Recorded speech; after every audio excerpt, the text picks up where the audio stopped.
Naghahanda na sa pagsabak sa bagong tungkulin ang katatalaga pa lang na Sandigan Bayan Associate Justice na si Maria Teresa Dolores Gomez Estuesta.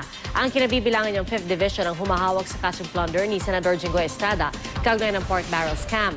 May ulat on the spot si Tina Pangilinan. Tina?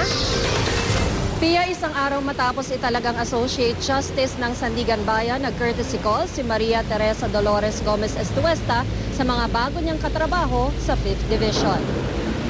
Nakausap ni Estuesta kanina si 5th Division Chair Rolando Jurado, Associate Justice Alexander Gesmundo at Executive Clerk of Court Attorney Teresa Pabulayan. Pagpasok naman ni Justice Jurado at Estuesta sa opisina ni Jurado, pinapasok din doon ang ilang tauhan ng 5th Division para ipakilala sa bagong mahistrado.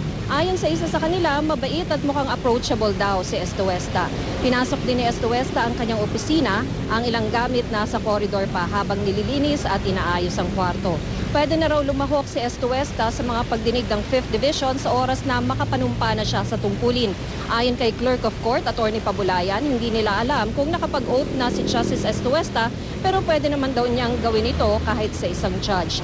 Tumanggi namang magbigay ng pahayag ni Estuesta na dating presiding judge ng Manila Regional at Metropolitan Trial Court at nagsilbi rin sa Office of the Solicitor General. Pia? Maraming salamat, Tina Panganiban Perez.